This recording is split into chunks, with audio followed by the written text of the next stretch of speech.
A word to the wise. We are an explicit podcast tackling content with adult themes as well as entering spoiler territory if you aren't caught up with us. That point this week would be at chapter 66, which ends very, very unfortunately. So if you don't know that unfortunate incident, I should say, that happens at the end, don't press on. But if you have, listen and don't get mad at us.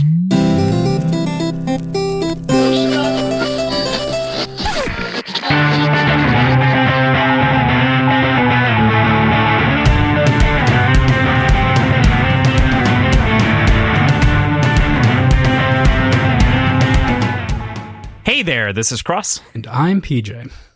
And we are Words and Whiskey, a podcast for veteran and novice readers alike. We tackle fiction novels and love to talk about what we're drinking. You should think of us as your intoxicating weekly book club. I can't believe you called that an accident first. You know, it's a tough ending to this week. You revealed to me today or yesterday during a phone call with me that Correct. You very intentionally made sure all of the endings for the sections are downbeats, which, you know, makes sense, but I feel like it's not that tough to do with this book. Yeah, I didn't want to let that on early, of course, that was a thing, but it was definitely a consideration as I was going through. I was like, all right, so we have to end this with the moment where Daxo's beheaded. We have to end this with the moment where, you know, it's just like, and this one, and this one, and this one, as often as possible. I tried to space them out as best as possible to make it, you know, conducive for the episodes, too. Mm-hmm. The one exception I feel like is Severo's Palace. Or the Goblin's Palace, or whatever it's called. That's kind of a lifter because I couldn't make the other bit work otherwise. So I couldn't. There are reasons. Because otherwise we would have had a very long week on a rogue week. So I was kind of pro. You're saying we haven't already had we didn't really just have a long week with Severo's Palace. No, you're right. We did just have a long week with Severo's Palace. So today is our 10th episode covering Dark Age by Pierce Brown, and we are going to tackle chapter 59 through 66. But before we do that, PJ, let's talk about what we're drinking. Let us do that. So I have a cocktail just to kind of sip on. I made it pretty weak. Just a standard whiskey sour. We've talked about whiskey sours a shit ton, so I'm not going to linger on that. But what I do have is 2015 Indeed Brewing Company Rum King. It's an imperial stout aged in rum barrels. And oh boy, is it good. Very, very good beer. Rum King. Mm-hmm. I almost wish I would have saved this to drink with you. You fucking didn't. We have so much beer to drink together, though. So it's true. It's true. Crossland in 2 days is flying to Minnesota, so I'll get to see him for a couple weekends. Yeah, for the first time in almost a year. Yeah. I think so. Just about. Yep. Basically, since we started the podcast. Actually, I believe. Hold your horses there. 2 minutes. All my horses are being held. Hold them tightly in your hands. They are. Okay, now it's strong. October. So this comes out still in September. Okay. We are getting so close to our 2 year. So 2 year. Year. Our actual published year anniversary of the show and everything. So very, very excited for what that brings. That'll be fun. Yeah, man. So I am also having kind of an old standard by and large here. I am having an Elderflower Gin and Tonic, which is something that I've made a lot. This time, because I didn't want to store the tonic, because I figured it would decompress, I actually just bought a bottle of Elderflower Tonic from my grocery store, and a single line to make this drink. And just wanted to see what the other Elderflower Tonic tasted like. And this is satisfactory. You could totally buy this from a grocery store and not go through the arduous process of making the Elderflower Tonic and have something pretty close. So nice. Good to know. And then to follow it up, I have a double dog again, because still drinking the shit that's in the fridge. Them's the rules. Them's the rules. So am I, but, You just have a fridge just with more been things in it. Sitting on them for years. Yes. Hoarding them like a dragon. I'm a beer dragon. A big old beer dragon. Mm-hmm. But you keep them cold, not warm, right? Because like they lay on the cold for. Well, I mean, I keep them primarily out in the back basement. About 55 degrees is what you're hoping for. Constantly. Cellar temperatures, like cellaring wine. Yeah, fair point. All right, so with that, we'll move into last week's predictions. So we've got a couple here to pay up. The first one is ultimately a reflection that you made on Lysander. He and the Arcosian Knights will find a way to escape their current predicament, and together will fight a Hydra. And they did one of those things. Are you upset that they haven't fought the Hydra? I am so upset they haven't fought the Hydra. I want that Hydra. I want them to eat the Hydra. They did fight some bats, though. Some pretty spooky bats. Spooky bat. They didn't fight the bats. They shot the bats, and the bats, did the Batman thing. Mm-hmm. The bats that have been pooping for 100 meters straight. Yes, or those. 30 meters? I think 30 meters of guano. Fucking ridiculous. That's so much poop.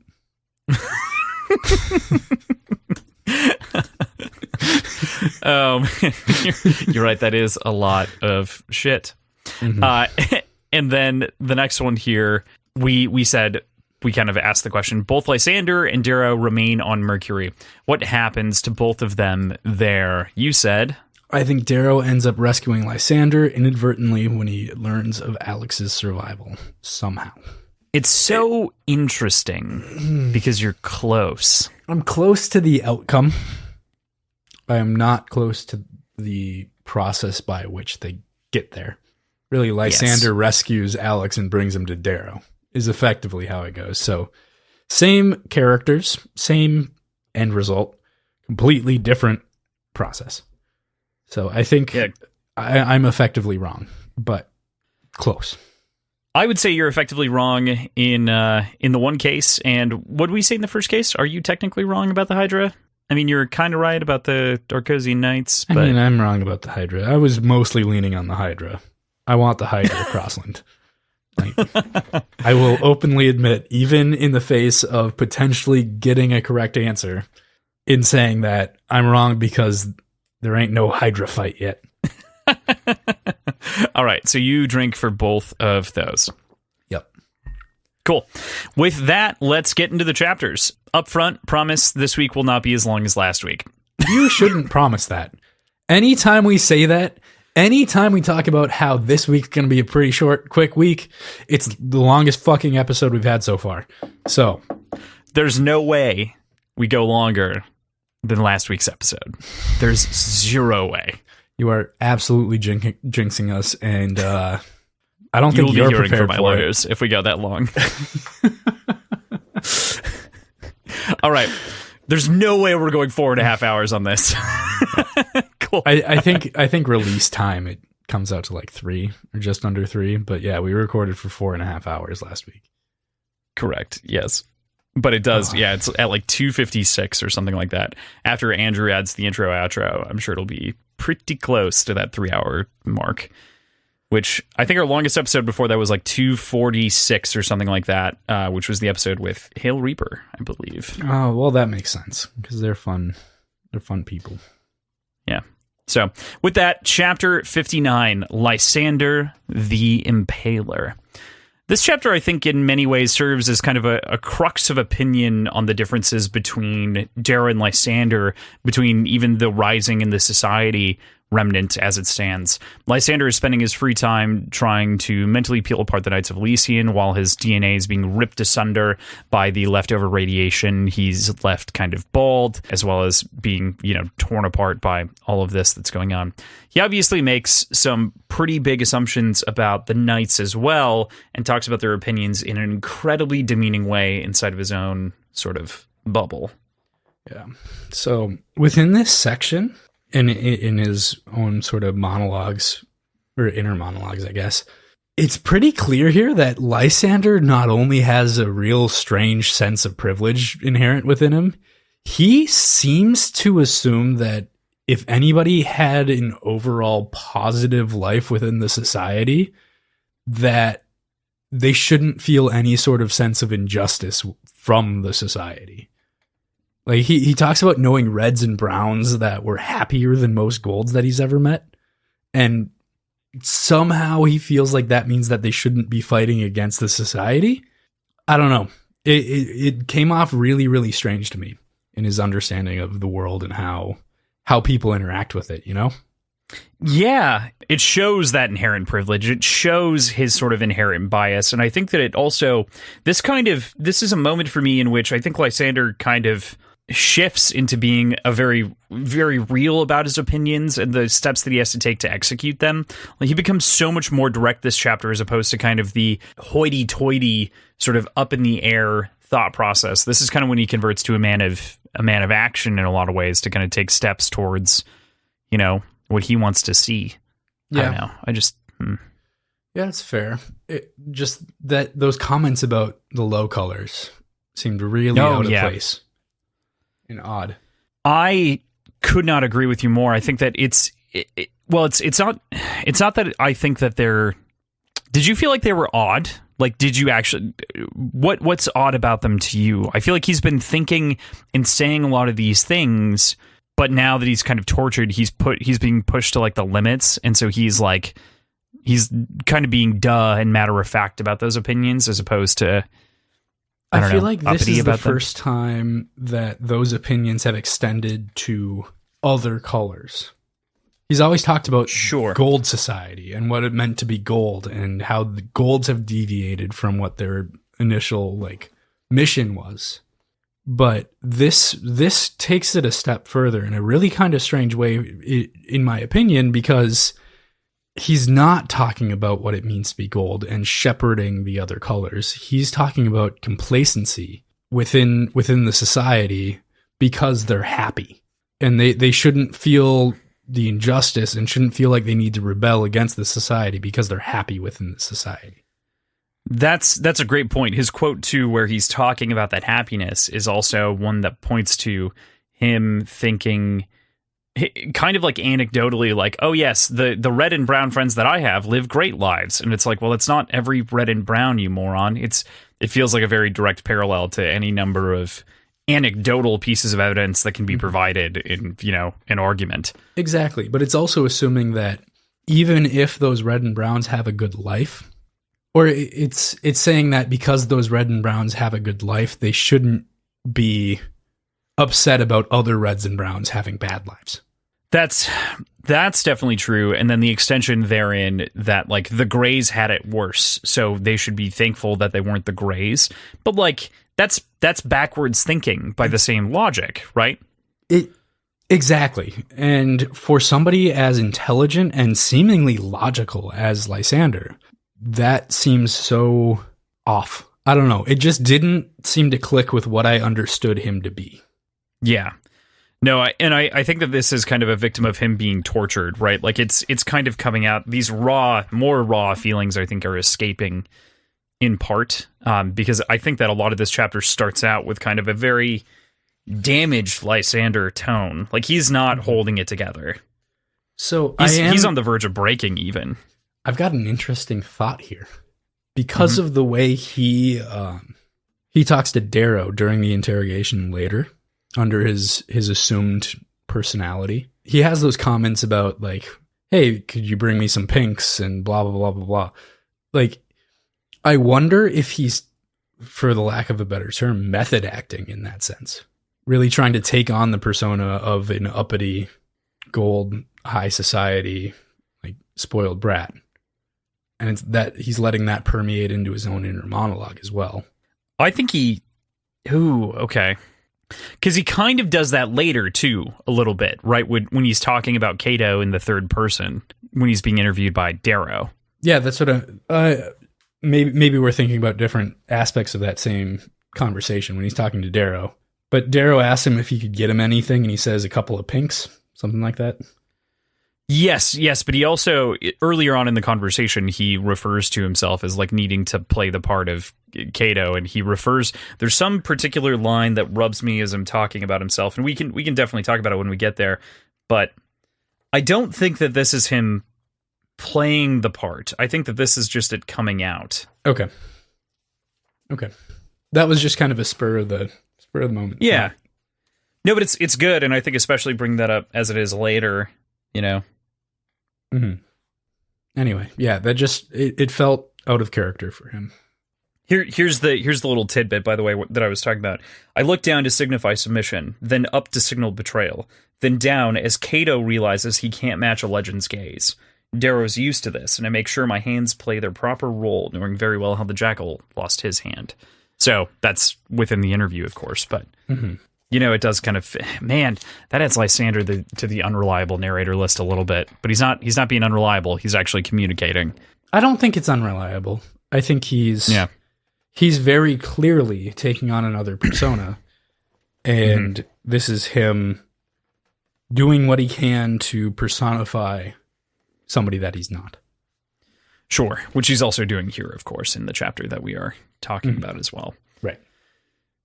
So after more torture that almost breaks Lysander into telling the Arcosian's the truth, and telling him that he's actually Lysander, Atlas Raw releases Lysander from his torture for a bit of respite.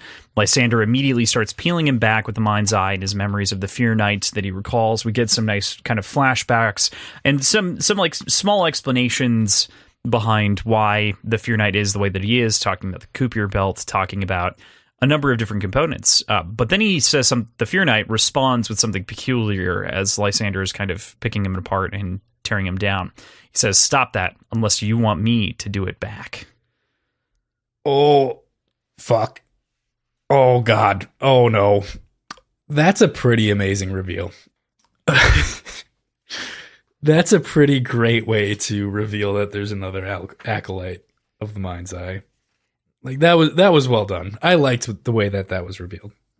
I totally agree with you. And the question that I have is like, how? How did he get here? How did he get the Mind's Eye? How did we arrive at the situation where Atlas Raw, who was exiled for a long time, who was an abducted child of well, not abducted, but basically a prisoner of Octavia to keep the Rim loyal, you know, like, how did all of this happen? Well, where did Octavia learn it from? There is that question. I don't disagree. We don't know that answer. Atlas is closer in age to Octavia, right? I mean, that's a stretch. I think Octavia is 100 and Atlas is 50, 49, if that's what you're going for. Well, no, all I'm saying is the person that taught Octavia, it was when she was a child, right? Yeah, I want to say it might have even been her father, but I don't strictly remember. I don't know. All I'm saying is it could be a different person that knew about it and knew how to use it and knew how to teach it that is since gone. Okay. But also, even so, Lysander being Octavia's only student or only disciple. Continue with your in that sense. They're separated by, if he's 50, they're separated by 30 years. Mm-hmm. Like, easy enough to just kind of ignore that because he's exiled, because he's gone, he's not around. Why even bring him up? Yeah, there is that. And then he was also, he was exiled to the Coupier belt, like you brought up. I don't know. It's just such an interesting moment to have kind of appear. Oh, and for sure. God. And in an interesting way, like, part of me questions, like, did Atlas arrive here on his own? Like, did Atlas make it to the Mind's Eye without the sort of instruction or tutelage and whatnot? Because of the exile, because of all the shit that he's kind of been through and accumulated. I don't know. No firm answer there, of course, but it's a thought at the very least in the back of my head. Yeah, so, I feel like if that was the case, if it was the case that he came upon it independently, he wouldn't know what to look for in what somebody else was Like what somebody else would look like harnessing it, you know? Fair point. Yeah. So I feel like he had to have been taught in order to recognize when somebody else is doing it. Yeah. Yeah. Unless he's, I mean, you could see recordings of yourself and be like, oh man, I look really dumb. And then you would know that dumb look on someone else. That's fair. Good point. But that's a weak assumption at best. So I'm with you for the most part. I think it's more, there's more potential for him to have been taught, but he's just been so isolated, so removed, for a while that there's a giant kind of question mark over that. So we certainly don't get an answer, but it is interesting to speculate, of course. Right. Atlas is also just a fascinating, vile, and strangely, through his own methodology, a justified man. What do you make of this sort of side of him and getting to kind of know him here as this character inside of this chapter? So, as far as his own individual personal actions go, fucking woof, man. Like, that's a deprived individual, I'd say. But at the same time, his philosophy on war and how it's been sanitized by distance and just isn't as intimate, I guess, is what he's getting at. The feeling, like it's completely washed of feelings. It makes for a really strange juxtaposition of him simultaneously feeling cold and calloused and looking down upon cold callousness within war. Yet, specifically the quote that stuck out to me, which was exactly stuck out to me, was distance has sanitized war nearly as much as Side's fucking ramblings. It has made it easy, romantic. I have no interest in sanitization or romance. I apply scientific methods to produce psychological trauma in our enemies in order to create psychological casualties, to end their willingness to fight, and to shorten this war. That is my purpose. And it's so interesting because I think that there's a comparison a bit later too that happens. Maybe it's when Darrow's looking at the man when he's looking at Atlas, and he's like, he understands. He at the very least gets it. Like this is fruitless in a number of ways. With the lives expended and whatnot. So I don't know. He's clearly got a lot going on. And I was thinking about this a little bit earlier today, and inside the community, Apollonius is well loved as, kind of the poet villain of sorts, as the Minotaur, and built up to, be this crazy older brother to, Tactus and this fantastic character. But to me, Atlas, like you said, cold callousness, I think is a great way of kind of putting it. He's got this very distinct edge to him that just shocks me and intrigues me in a fascinating way. He is one of my favorite villains, if not my favorite villain in this entire series. He's so smart and intelligent, but also philosophical and profound. And he's not... So, first of all, I love him. Straight up. Like, I love this character. I really, really like how this guy's written. And just, like you said, intriguing and very well written. But he doesn't have that twist that Apollonius has.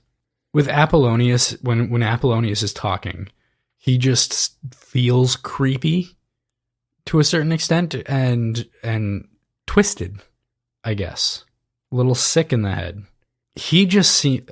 Atlas just kind of seems grounded and real and terrifying, no less. But not in a way that's like cartoonish, I guess. I don't know if it's the right word to call Apollonius cartoonish, but in comparison, he kind of is.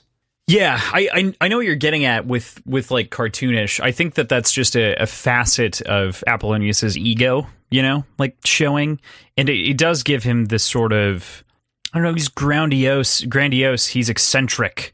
Eccentric is probably the word, and that makes him feel like you could question intent constantly. Like you have to kind of like go back and be like, okay, did he mean that? Was he saying something else? Versus there's something very direct about the way that Atlas speaks. Everything is razor sharp. Like he stops for entire minutes inside of this conversation just to sit, mull over what was said, and then responds. Yeah. That's also fantastic when given kind of the proper weight as you like consider the way that he approaches these situations. Ugh.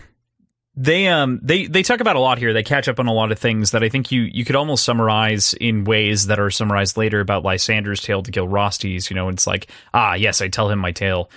Here we instead see a different kind of conversation unfold with Atlas, in which every individual detail is kind of unpacked with him, and we see the way that he thinks about all of those different details and components of war. We go through and we talk about the Rim and sort of Diomedes and the death of Seraphina, wishing to get to know them.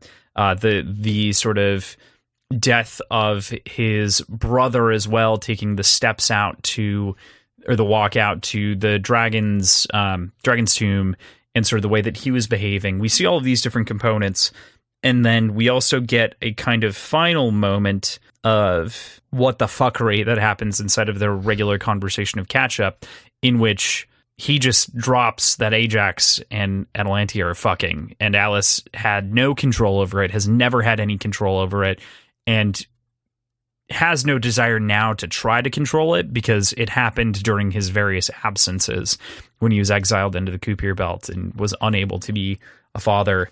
And so it's just so cold and hard, and can't imagine dealing with that, of course. What do you think about it?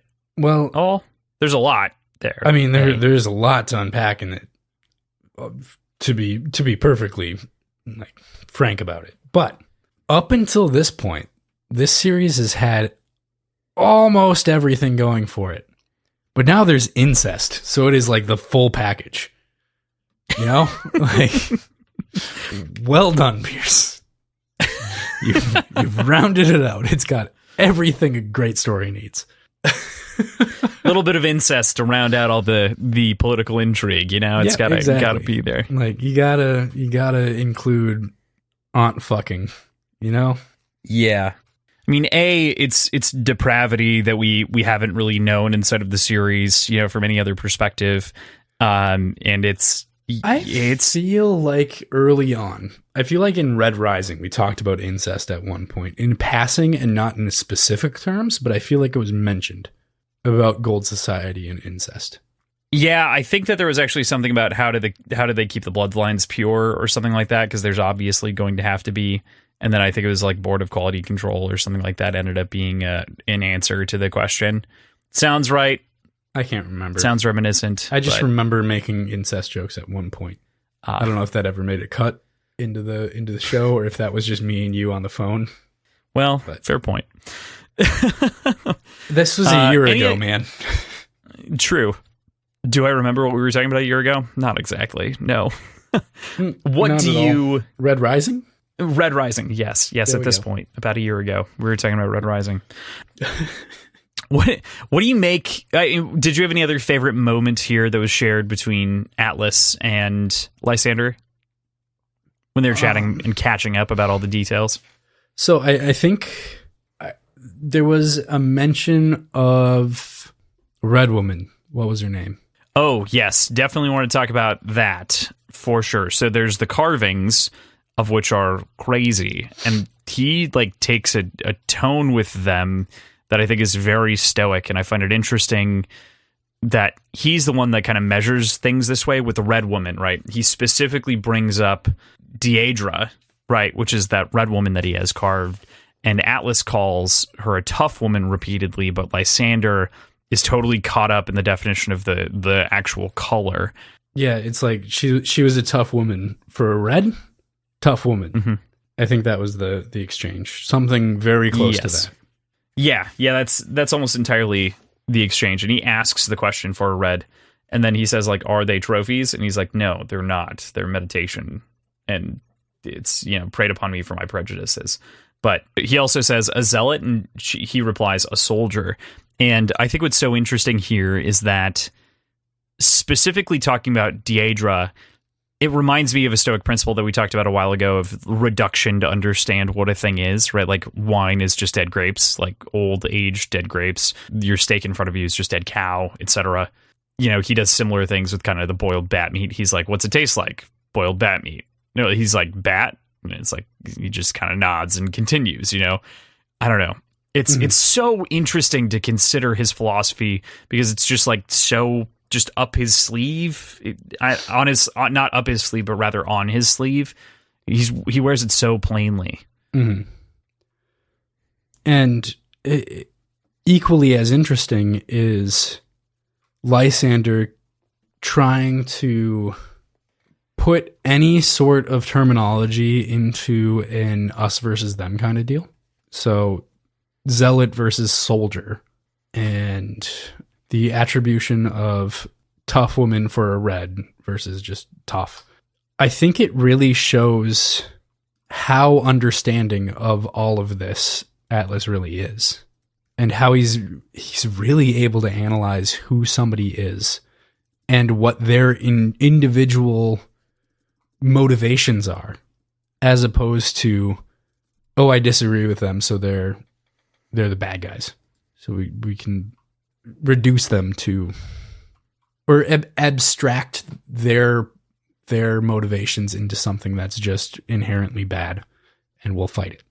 He's able to sort of break that down a little bit more and still be a fucked up maniac, you know?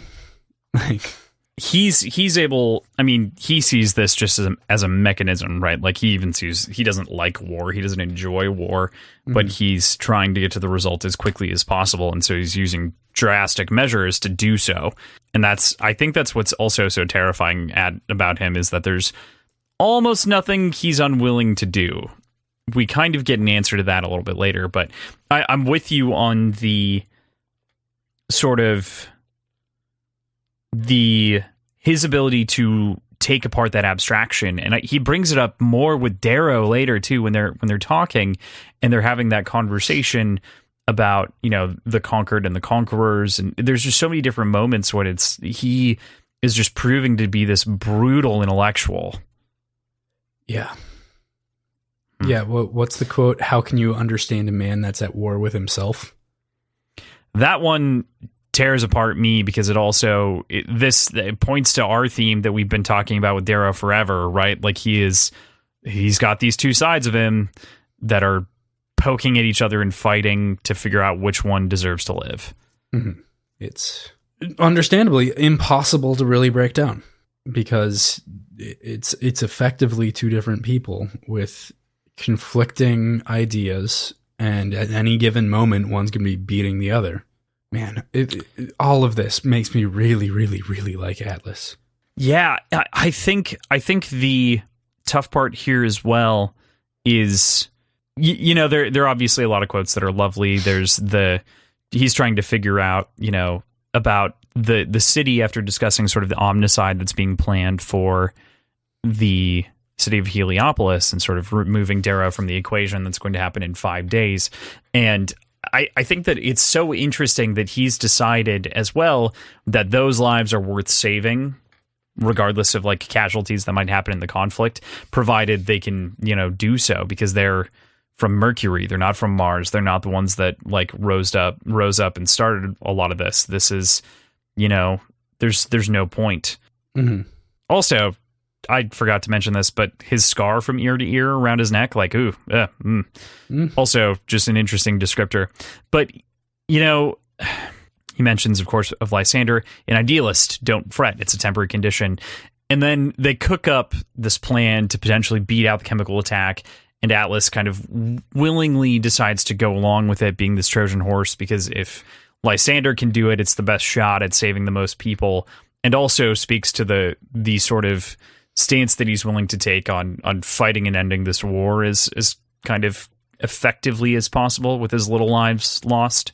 You know, that's something I don't know if I get off of him. I get end this war as quickly as possible, but I don't read with as few casualties as possible. I think, okay, so in comparison, I think that when he's speaking about the forests, right? He says that he only impaled Martians. There's no Mercurians on those poles. Okay. There's no cruelty. He's not. I mean, it is a cruelty, but he's not being egregiously cruel. He's being as cruel as he needs to be in order to accomplish his goals, which is the end of this. Right.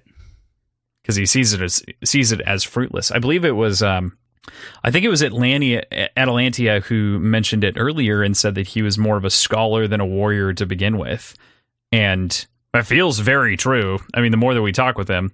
Yeah. It's not to say that he's not a very, very scary and intimidating fighter as we've seen him before against Darrow, but he, and a fucking also like terrible person, of course, with all the crazy shit he's done in order to accomplish his ends. It's a very like, did the ends and the means meet? I don't know. There's a quote later that totally matches up with this for sure. There's also one servant for 20 million citizens is an easy math. Which is also what he says, referring to his own life. Yeah. For 20 million other lives. You know? I don't know. That's where I see his choice to save people. Yeah, that's fair. That's totally fair. Just kind of moving forward a little bit.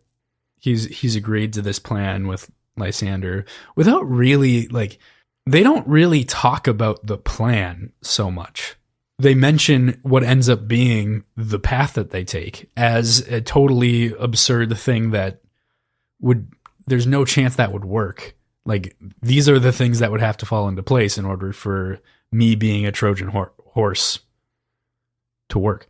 But they don't really discuss much more than that. And they seem to be just kind of in sync in that way, in that they understand here are the steps that need to happen in order to follow through with that idea. So they engage in that just kind of a fight. Yeah, fist fight, brawl. Yeah. Yeah, because neither of them had razors, did they?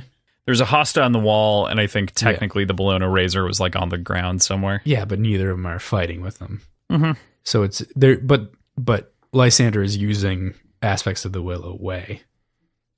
Cravat, but yeah. Was it cravat? Yep, you're right. Never mind. Still, he also recognizes that Atlas is using a cravat hold, one that was Cassius's favorite, which also is a brilliant move on Atlas's part because he's like, oh, you'll probably know this one. You know, like there's just some small things like that just tickle me pink with Atlas's perspective. Yeah, but there was no discussion on like, hey, we're actually going to fight here. So it seems more realistic when, like, you guys come across my body, which is interesting. But at the same time, Lysander's like description of what happened doesn't line up with the actual fight. So, like, why did they even do that? Because he describes hitting him in the head with a pot in order to knock him unconscious. So what was the point of actually fighting? I think the point of actually fighting is that he wanted to make it look real on both of their parts. So okay, what's interesting to me is that this entire scene actually reads more like a Guy Ritchie movie in a lot of ways. You know, like this entire next segment, I imagine almost most clearly as a Guy Ritchie movie, where it cuts from the description of what's going to happen. Okay, so you're going to try to take my body out, and you're going to do this, and we're going to be the Trojan horse, and then you might cut to them on the grab bikes, and you know the next chapter, and then you cut back, and it's like, yeah, and they're going to believe that I beat the shit out of you. And so then you cut between like A and B, and then they're like on the bike and he's under the tarp. And, you know, there's all these, I just see all those different components coming together. And like you said, it's not as though they're planning out loud necessarily. It's that Atlas understands at a deep level the strategy that Lysander, the 20-something-year-old, is considering and just knows it. Yeah. Because he knows how to think through it. But just to kind of push back on that a little bit, Lysander basically says that he took him by surprise and hit him with a pot, or hit him with some pottery. Like he does not talk about being in a fight with him at all. No, he talks a lot about being in a fight with him. They're literally in a fight on the ground. When he's explaining what happened to Alexander. Oh, yeah. Yeah. So like he doesn't mention being in a fight. And the body that's on the ground, the unconscious body on the ground, if they were to do some more examinations, wouldn't look like a body that got hit with a piece of pottery and fell down. What was the point of the fight? I don't. Well, I think that was kind of Ignatius's point, right? Like he was trying to peel it apart more. Do you get what I'm what I'm getting at? It just I'm actually trying to find it here. Is what I'm okay for. Okay, I think the pot's later in the interview. I don't think it's here. Yeah, pretty sure because I don't see anything within this chapter, and they don't talk about it in the next chapter, of course, while they're flying around. I don't think. But I think the reason that you do the fight is to make it actually look real, right? Regardless. Yeah, that's true, but giving that example or that explanation of what happened. But that's to a robot. You're right. Good point. You know that he claims to be able to trick. If it were, I was like, oh shit! If that's Alexander, you're right. Like, if he has to explain the pot and everything else, like, that's not a good idea. Yeah, but it's to the robot. Like, okay. I think so. I'm looking at it now. That's the. Sorry to throw this wrench at you. No, it's good. I didn't know what you were talking about. That's why I was like, what? But that makes sense. Overpower, I didn't. I hit him in the head with a figurine, then I choked him. He makes figurines. He is an absurd man. That's what he says. It's 527 when he's questioned by the bot. Hit him in the head with a figurine, then I choked him. I mean, it's effectively what he did. He's not. I don't think he hit him with a figurine, but he did choke him. Yeah, he definitely choked him. Yeah. He had originally planned to hit him with a figurine, but I don't think ended up doing that, of course. But yeah, so I don't know. We move on from the section, of course, with the capture, and we run back to the moment in which Alexander and the Elysians are freed by Cato, and they kind of scoop everyone up to head into the next chapter. I think that this is when we've kind of talked about a lot of his acting happening in various capacities, and this is when it really starts. One of the first things, of course, being his seeming inability to wield a razor. Yeah, that was despite being a loyalist. Really, really kind of fun. How clumsily just completely dispatches both of the guards. Definitely fucks up one dude, but kind of only half kills the other guy and then has to finish him off. Yeah, but very intentionally severs his windpipe in the clumsy first slash at the other guy. Very cool way to describe all of that. This is one of those things that without God, what would you have to do? How would you translate this to screen?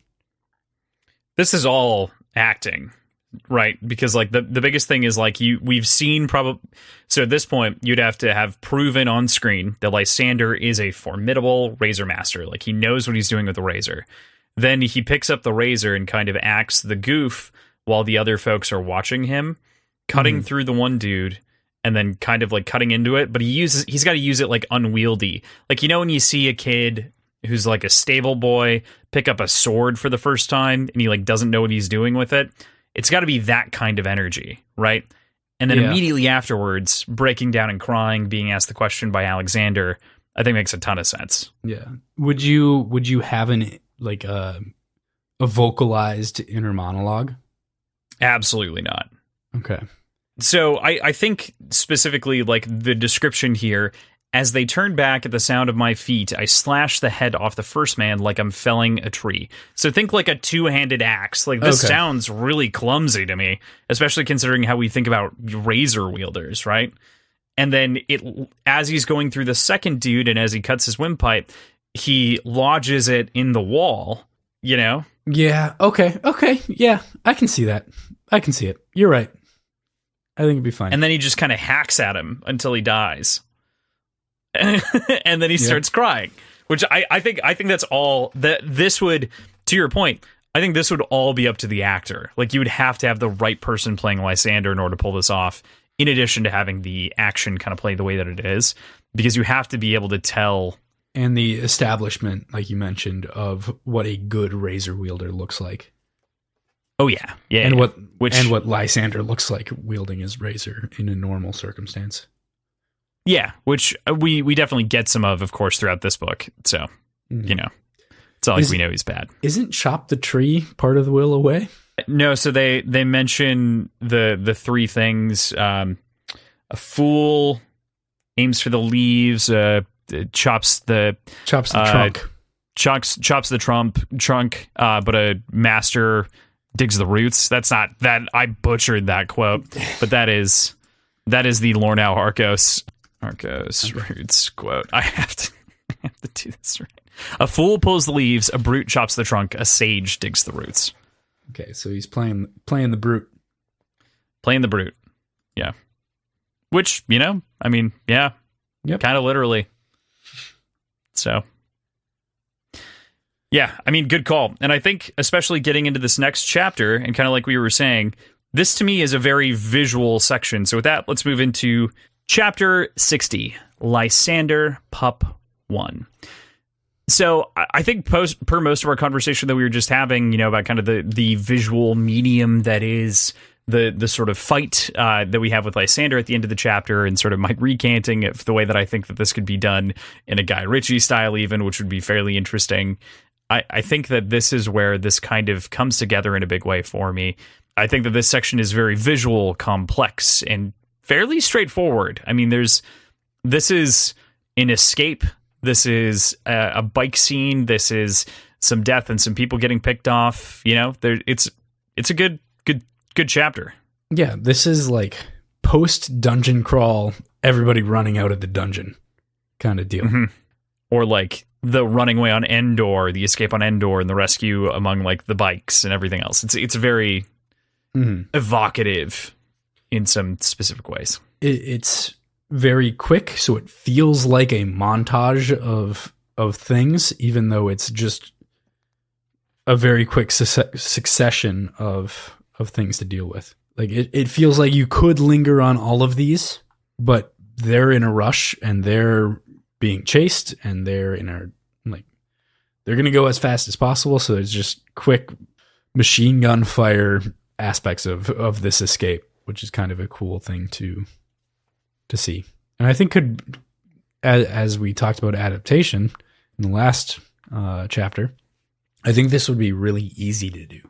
I think it would look really, really nice in pretty much any way you do it. Yeah. Yeah, there's a number of ways. This is very straightforward and actually leaves a lot of room for interpretation and adaptation.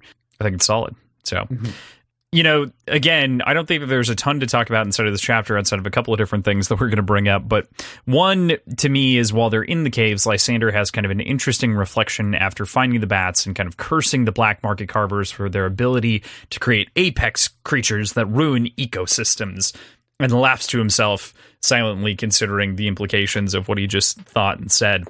And it's clear that he's referencing Darrow as also being one of those creatures. I have no real commentary here, but like, of course, he would say some shit about Darrow and think some shit about like carvers creating demons.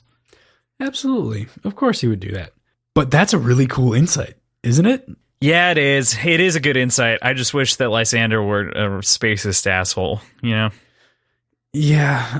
spacism is a scourge set upon society. To your point, though, like, yes, it is a very interesting insight and kind of a parallel. It's not a perfect one, though, because while Darrow did destroy the ecosystem and ruin the system, it was to set up a new one. It was to devise a new one. And Lysander doesn't have the foresight or capability to realize that, like, what Darrow's doing is better than the fascism of society. I don't think he's not taking into consideration the goals at all, but he understands that taking over, like displacing an ecosystem, inherently creates a new one. That's what these bats did. They dominated the ecosystem and effectively created a new one where they're prominent, and that's what Darrow did as well. It's just that we know Darrow's motivations for it. And we also know that the bats aren't intelligent enough to have a specific goal that they set out upon. They just are, and they did what they do, and they're good at it, so they took over. So the quote is, men just want to create apex predators because it delights them, but then the predators kill off everything else, overpopulate, and break the ecosystem. I think the part that we're not talking about is like kill off everything else. Well, they're not killing off everything. They're not destroying the ecosystem. He was overthrowing a government, like, but it is Lysander's perspective, though, that is everything. Yeah. It's and everything overpopulating, like freeing the slaves is running amok. Like that feels like I don't know, like that overpopulation and whatnot, the removal of it's Lysander being spacist for sure. Well, yeah, of course. But I don't think I don't think that insight is wrong. I think he's got a good point. Does he even explicitly say it that he's thinking of Darrow? No. But instead what he says is, I almost laugh at the irony. Yeah, which exactly. is a clear nod without saying it, which is why I just wanted, for anyone who maybe didn't connect that or like buzzed over this line, Yeah. The notes are there. And you can very clearly see the path that he's looking at. Mm-hmm. Spacist, of course, absolutely. But I get it. I get where he's coming from based on his upbringing and his affinity for the society and his point of view in general. But yes, like he is absolutely spacist, of course. I just need to make sure. I was like, we aren't siding with Lysander's opinion not here, at all. right? That he has on Darrow. Not siding with him in the slightest. I'm just saying that he is consistent, I think. That's fair. He is, if nothing, consistent. So last week we talked about Mustang's code name, Gold Horse, but this week we get two other call signs and nicknames, Pup One and Anteater. Both are way better call signs than Gold Horse per our standards of last week. Of course, this is more of an actual military, but still, like, I couldn't bring it up. I couldn't not bring it up after like all the conversation we had about call signs last week. Yeah, absolutely. I want to know what the actual like inspiration for the call sign Anteater is. I'm assuming, God, I don't know. Are they calling themselves ants? Like them, not themselves, but like the general population that they're trying to protect? Are they calling them ants and saying he is the Anteater? That's an interesting question. Something that I just found out using the Google bot is that Anteater also is a suborder of the species Vermilingua, which means worm tongue. So maybe worm tongue? I don't know. It's not good, but it's a fact. What would that? How would that be applied? I don't know. I don't think that's better. Yeah, I think that it's just good that it's unknown, right? It can't be easily connected, Yeah, that's true. They just kind of know. But everything else is rooted in something. Pup One is somebody who has authority but is young within the army. Gold Horse is horsey lady that's also a gold. That one's pretty easy. Those are the only we've got Icarus, right? Yeah. From Morningstar. Mm-hmm. What other call signs have we had? We went through most of the call signs last week, to be honest, and I've edited that episode finishing up last night, and I do not remember the rest of them for the life of me, but I do. There are plenty. Okay. Well, I don't feel like any of them are out of left field. All of them seem to be rooted in something if you knew anything about them. That is to say that Anteater, I would assume, is rooted in something that Darrow or Darrow's people, Darrow's army, knows about Atlas. Well, okay, here's a random thought. Anteaters kind of impale anthills, no? With their tongue? I mean, I don't know. I guess. They got weird noses. I guess you could call it impaling. They stick their tongue in stuff. Like, yeah, it's like if a mouse fucked an elephant and then instead of having a trunk, it had a tongue instead that was perfectly prehensile. Anteaters are probably pretty good at oral sex, huh? Or really bad.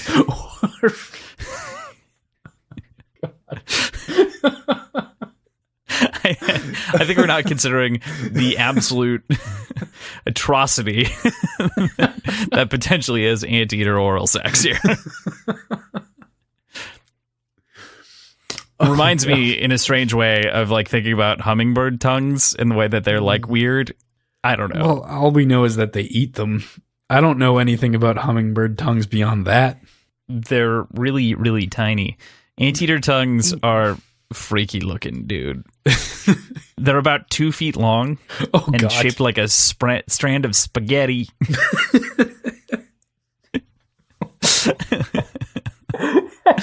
Thank you, San Diego Zoo, for that image in my head forever. I hurt. Good. So there are like a lot of different moments, of course, that happen here with the bats, with Gilrastes, losing him, you know, as it kind of happens. Alexander takes off. We also lose Drusilla kind of at the last moment. Gilrastes is the one that fell into the bat poop, right? I believe so. That's a shitty way to die, man. Right leg disconnects at the hip. He screams as he loses balance and topples down into the guano. Yep, literally the shittiest. Getting eaten by something that lives in bat poop. Right. Bad time. But also like very visual. Like you can imagine that fairly easily. It reminds me of something out of Star Wars, actually, like the original trilogy. Yeah, I could see that. Kind of a moment for sure. But yeah, I mean, there's this entire like insane grab bike race across the desert. We also end this chapter, though, of course, with Pup 1 and Lysander making it aboard the Reaper ship, heading to safety at his feet. It's exactly what Lysander said. It's exactly what Atlas and Lysander were talking about as a ridiculous proposition. And they went along with it. And it worked. Mm-hmm. Yeah, I mean, in a lot of ways, like you said, it is that kind of ridiculous proposition. And it reminds me of a plan that like younger Darrow would have. It is that bold, ridiculous, absurd, obscene, shoot the star shell through the front viewport kind of a move. Not that brazen, though. A lot more just making sure all the puzzle pieces fit together. Mm-hmm. It's not so much brute force. It is a whole lot of coordination and a whole lot of luck. I mean, yeah, there's some arguments for other plans being, you know, coordination, combo, luck, you know, like the end of Morningstar. But it does seem like still a, you know, young Darrow plan. But you're right. It's less the brute force and kind of hope. I guess like the luck component is that the people sided with Darrow after giving his speech aboard, you know. Well, there's also the luck Zapax component of the Arcosian Knights not questioning Lysander when he showed them the Fear Knight, them getting out of there. Like, I'm saying every step of the way was a risk, and it was lucky that they made it. Yeah, but they did. So at that, chapter 61, Darrow, hero of Tyche. I'm not saying that you're discounting the fact by the way that they made it. I was just like, you're right. That is, no, I got you. Cool. This chapter seemingly roars as it starts with Darrow searching sort of the new second gold at his feet before rushing over to help Alexander to safety and medical assistance. Atlas also has both of his arms broken by Thraxa for good measure, but the concerns sit with whether or not our hero of Tyche will make it. A little bit later, of course, we find out he survives, but woof, there was a lot that could have gone wrong there as we see, you know, Drusilla bleed out and die inside of the ship, and Darrow literally run him in physically as opposed to waiting for a stretcher and all of these different small components. I might be just completely misremembering, not misremembering, but just straight up forgetting something. Why is he referred to as the hero of Tyche? Isn't Tyche gone? Correct, but what Alexander did that got him captured in the first place is he stayed behind and rescued people by ushering them beneath the tunnels that led to Heliopolis underneath the mountain range. Gotcha. Okay. When Tyche was drowning near the beginning of the book. Yeah. No, that was like 400 pages ago, so I don't blame you. That was a whole Red Rising ago. Red Rising isn't 400 pages long. No, it's like 360 or something like that. Is it even that long? It's about that long. Okay. Anyway. I couldn't recall, so that makes sense. Right. Gotcha. He ends up saving, I think, like 100,000 lives or something like that. They count down, or he counts the number of lives and puts it into context that he saved a ton of people. It doesn't seem like that many, of course, compared to all the lives that are lost, but the idea is like more than zero is better, more than no lives saved, and that's why he went for it, Yeah. Within this whole sort of first part of this section, though, we see a lot of Rona going back and forth between Darrow and Lysander, or not Lysander, Darrow and Alexander. Mm-hmm. And they had this budding relationship beforehand, but she was pretty coy about it the whole time. And she still is a little bit directly to Darrow, but it's way more like out in the open about how much she cares about him and how she feels about him, which is kind of cool to see. It's cool to see that relationship rekindle on a sort of one-sided sense because the other guy's unconscious. But her character feels like we see a lot of growth in just a couple sentences talking about Alexander, which is kind of cool. Yeah, I mean, she gets a ton of character growth, and we get some moments in the beginning, of this book where they're like, don't die, and they kind of have these different like survival moments, and Darrow's even kind of encouraging the flirting and kind of making fun of her for it. And this is kind of a great payoff of that in a lot of ways, to have this sort of, I don't know, in a way like full circle that she like really cares now that he's back. We also saw, of course, that she was mourning him, when we thought that he was dead when they were closing the tunnel to Taiki. When we thought he was dead? Well, when our characters thought he was dead. I knew he wasn't dead. So did I. You assumed he wasn't dead. Yeah. No, I'm just saying that you assumed. I just knew because I've already read it. So that's... No, I know. I'm giving you that's shit. The only reason. But yeah, I mean, it's a lot. And it's great to see that relationship, bud. Great call. There is a point later on in Lysander's perspective. I think it's the next chapter. Just a brief comment where he refers to Rona as a child. He's like, oh God, he's employing children in his army now.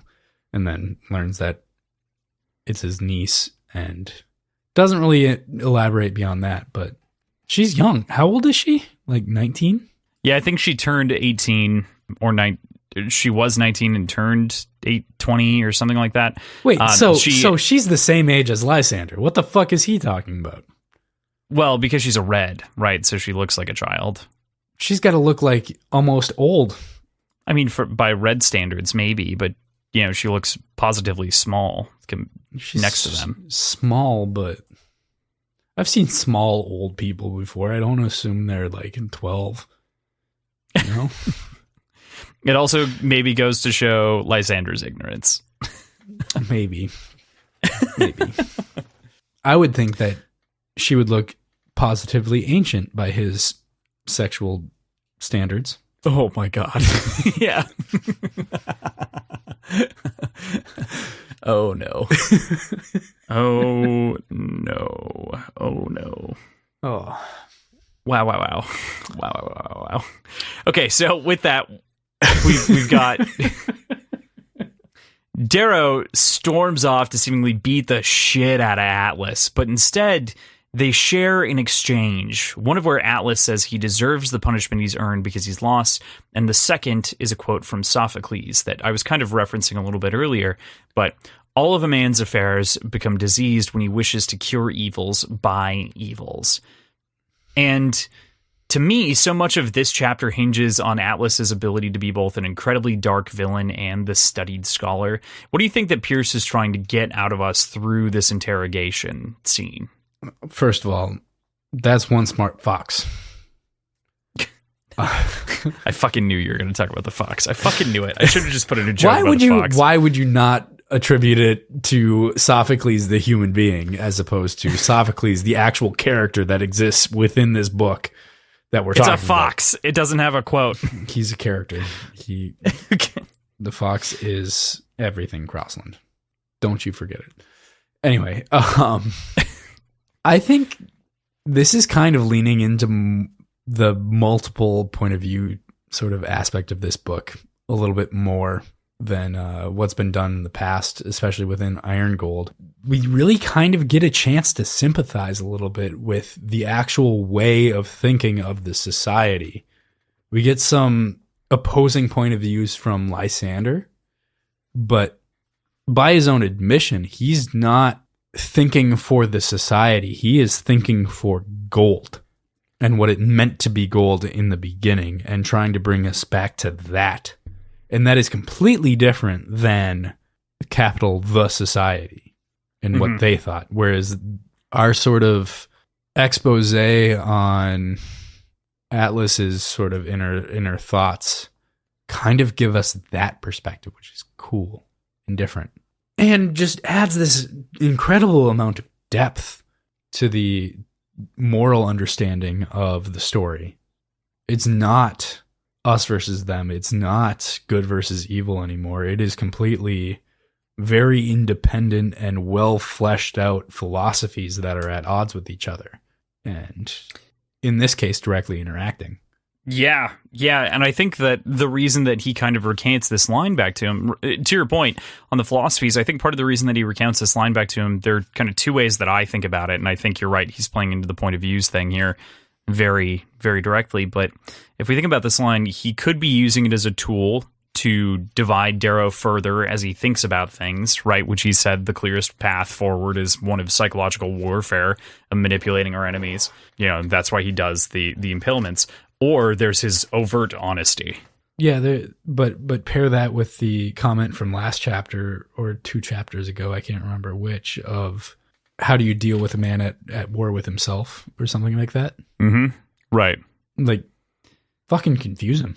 Yeah, he throws 2 different quotes at him, right? He throws war gives the right of the conquerors to impose any condition they please upon the vanquished, So there are multiple interpretations here that kind of lie in the perspective of Atlas, and we don't get a firm answer.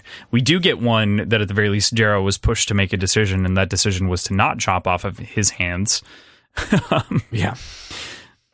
With his spaghetti arms, but yeah. Which, man, that'd be pretty fucking painful. Moving around with spaghetti arms. Yeah. Especially after he saw all that happened to Lysander, he chooses not to do that to one of his greatest enemies. And I think that's also because he got that quote thrown in his face of all of a man's affairs become diseased when he wishes to cure evils by evils, which is so interesting because that is also what Atlas is choosing to do. No, like he is using very evil and vile ends.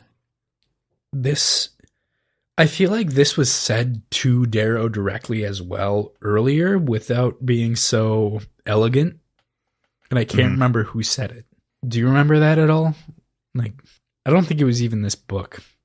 I can't remember. There have definitely been different conversations. It feels like a Lorne thing. Yeah, that could be. I genuinely don't remember. Or even perhaps Aja. But yeah, I don't remember as well. But yeah, it's definitely, it's a strong quote, and it's a strong way for Atlas to kind of stand out. Of course, he's thrown to the wolves with Thraxa to extract information from him and kind of continue that path forward. We move from there to a conversation that happens about Cato, Al Vitruvius, and Gilrastes. Gilrastes has particular demands, just like his sardines that we fought so hard for last week throughout Severo's Palace. But one of his demands, Gilrastes will not continue work under any circumstances so long as Cato Al Vitruvius, his friend and only pupil, is returned to him.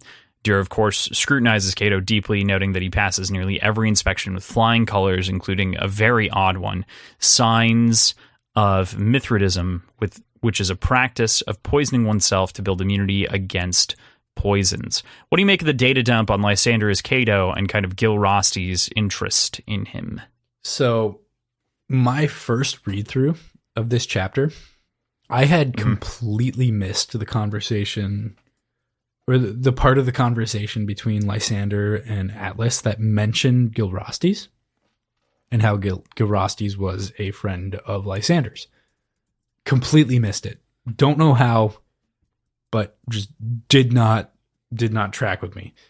So in that read through, I was very Like, I was convinced that the actual Cato of Vitruvius existed as a person, was not Lysander, and was a pupil of Gilrastes. And I thought it was going to be a very strange, ironic, weird meeting of everything. And it was just going to be chaos because Lysander would have pretended to be the actual Cato and things would have gone haywire.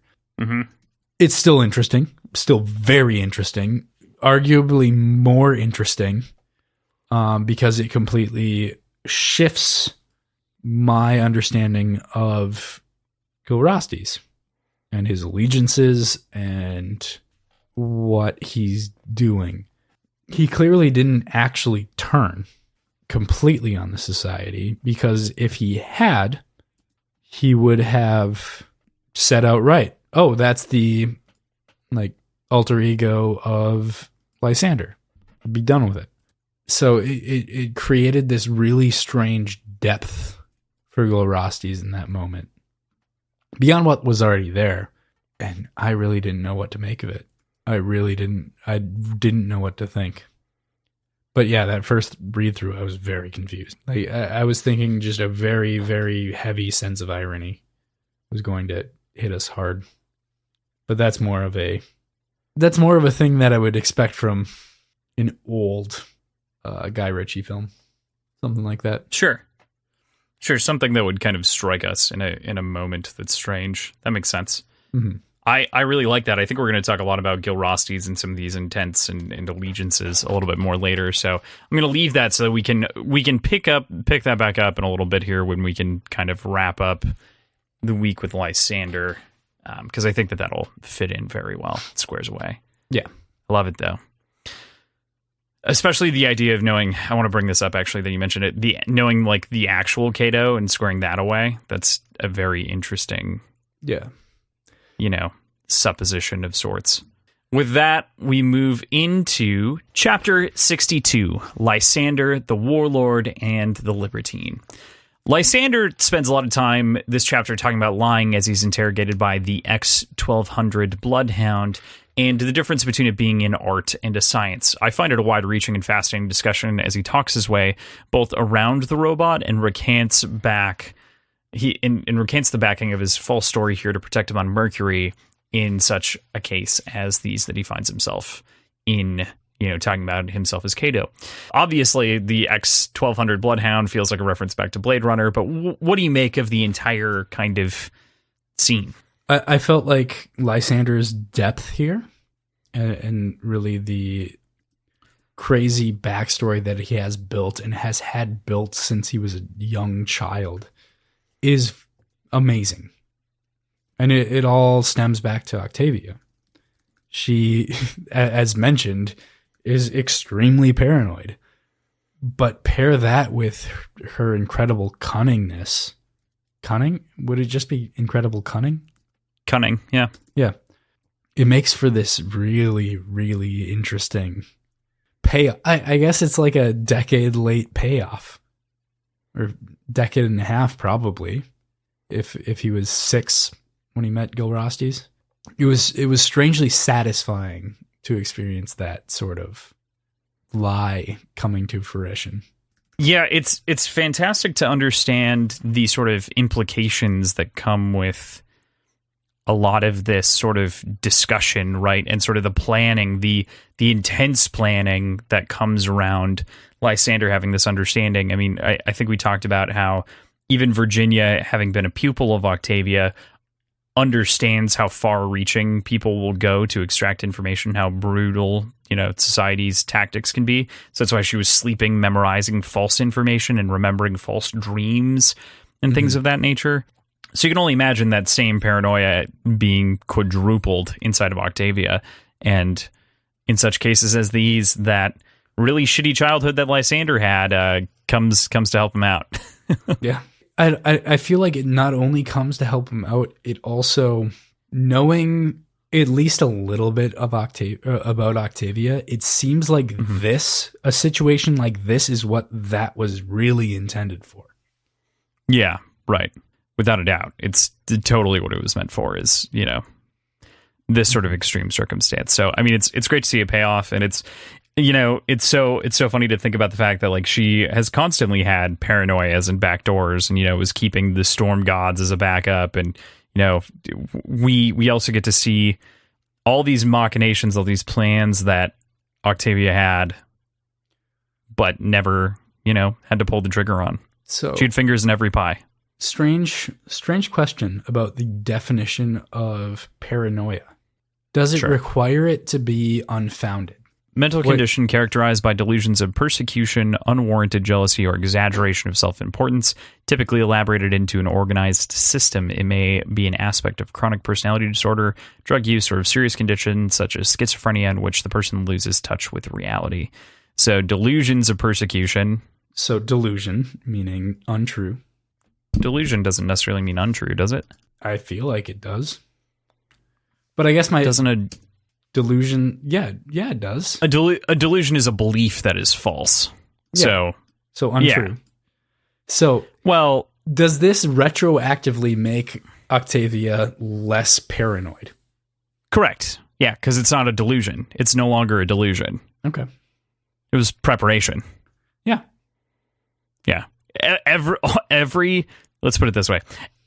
I love this comparison in my own head. Every doomsday prepper, when doomsday comes, will not be paranoid. Yeah. They will in fact be correct. But they may have in fact have caused themselves a lot of problems and may in fact, you know, not be correct ever. And there may never come a time. And that's sort of that delusion. Yeah. Okay.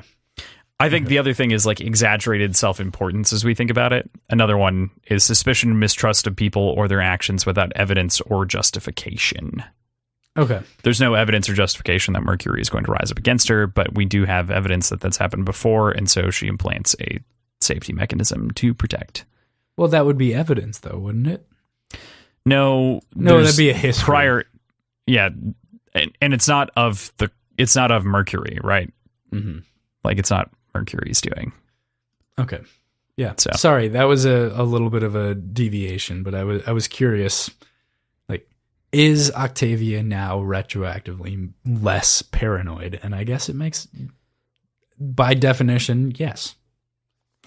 Yeah. I mean, totally, I think, in a large way. She was doing the right things, ? Yeah. Of course, the chapter really takes off when Darrow charges into the room to interrogate Cato himself. And I think that this exchange is really incredible. It goes on for pages. It's got a bit of humor to it. It's got a ton of that familiar kind of gold levity that we might have seen from Cicero earlier on in this book, or Cassius back in Red Rising, the original book. But it's very familiar to Darrow, and knowing what he knows about Gilrastes, he decides to let him go, it seems. What'd you make of it? What'd you think of the interrogation? You mentioned the humor. The humor is fucking awesome. Like, right when he walks in and the Bloodhound bot is like up in Lysander's face, and all he says is, "Does it work in the corner?"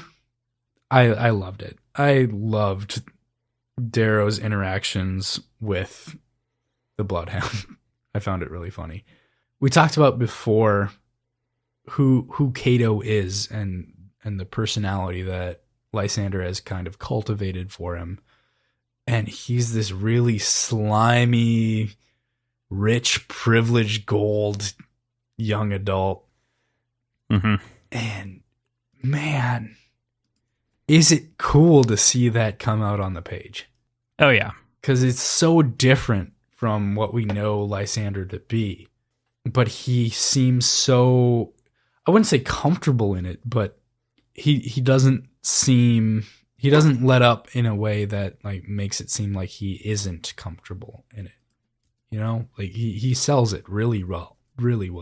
One thing that I was really expecting that didn't happen was I was expecting Darrow to recognize Lysander.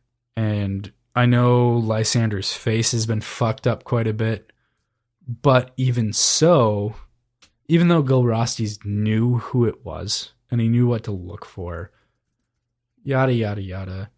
He mentioned being able to recognize him. And who knows if that's true or if it's simply because he'd been made aware of who this prisoner was and then knew what to look for.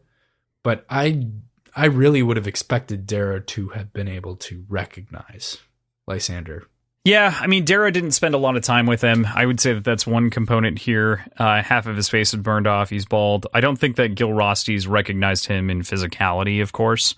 And I think that even later when he's like, I'd recognize you anywhere, it's kind of like, would you though? Like, would you recognize me? Well, I mean, that's the same thing that Diana said to Darrow, isn't it? Yeah, but that's a son. Yeah. That's a mother-son thing. I don't know. Like, that's fair. Good point. And it's especially interesting, of course, because Gilrastes has an understanding with Lysander. All right, let's move in. We'll talk about that. We're going to talk about this in literally a second. So let's just get there. All right. So that's good. But I understand. I totally understand where you're coming from. But yeah, there's clearly other things at play too that are hard to, fully measure without talking about the circumstance. So with that, we move into chapter 63, Darrow Unremarkable. Just like this entire chapter, no, just kidding. It is a fun little short chapter here that happens. I loved this when I was originally reading the book and I saw chapter 63 Darrow, chapter 64 Lysander, and I was like, they're facing each other. They're facing each other down in a way right now. That's kind of funny. But there's literally 2 paragraphs here inside of this entire chapter. So, it does kind of plant a little seed about whether or not they trust Cato and him. But who could the Master Maker be working for here? And is he really on Darrow's side is kind of the question that is posed at large inside of these 2 paragraphs. During this reading, my initial read through, my initial thought about that monitor spike when it was applied to Lysander is if he'll be aware of it and how quickly he'll find out about it. And it turns out it's basically immediately. Like, I think it's within, I don't think I had to turn a page before Lysander knew that there was a monitor spike on him. I don't know. That kind of increases the interesting sort of, the positioning of the 2 pages of 2 different points of views. You don't have to turn a page and you just immediately learn what the other person's thinking. It's kind of a cool experience of physically reading something beyond just hearing the story. Like there is some irony within the physicality of the book itself, which is kind of cool to experience. Yeah, it's reminiscent in a way to me as well of the chapter we had a long time ago with Lysander and Darrow and the light resistance component, where like we have an entire chapter of like Lysander explaining how he and all of his grays and the golds are being brutalized, and Darrow brushes it off as basically nothing. It's very reminiscent. Yeah, it's similar. I feel like this is even more intense, but with less consequence, I guess. Sure, that makes sense. With that, chapter 64, Lysander to master a maker. So we're finally brought to Gilrastes' home, Lysander's prison, for the next couple of days before Atlantea's inevitable omnicide strike. And it's a beautiful one that Lysander spends a lot of time in alone, contemplating the decisions of Atlantea and the Fear Knight and what to do as he proceeds. I feel like the lengths that he goes to during this chapter to be viewed as just a regular gold, just a bored gold child, kind of amazing. He's yawning regularly. He's looking absent-mindedly at the skyline and the telescope, and all the while he is taking everything in, and he's quietly doing math about like the seg of the objects that he's seeing suspended in the skyline, and pretending to read. Like, it is so smart. It is so calculated. It's really, really cool to see that from a first person perspective. Yeah, I love kind of the way that you're able to kind of both see him like walk around and kind of play the part of a person that's disinterested. Again, I think we talked earlier about how would you pull this off on screen, and this would be a part where it would totally be up to the actor to make it real and to behave not like Lysander in a large way.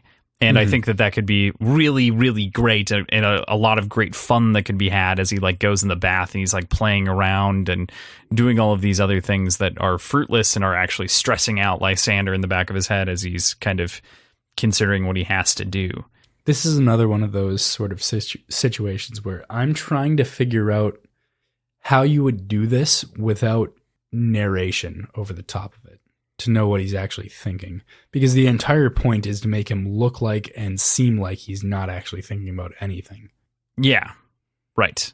But we, like, audience inference, if we know how Lysander behaves, we would understand that this is a different behavior, right? And so the thing that would be hardest to communicate is one in which he would be focusing on the ships that are moving around. And that would be something. That's what I'm saying is less about him acting like he's not who he is, and more acting like he's not who he actually is, while simultaneously thinking about and really analyzing things as Lysander. That's how I'm like.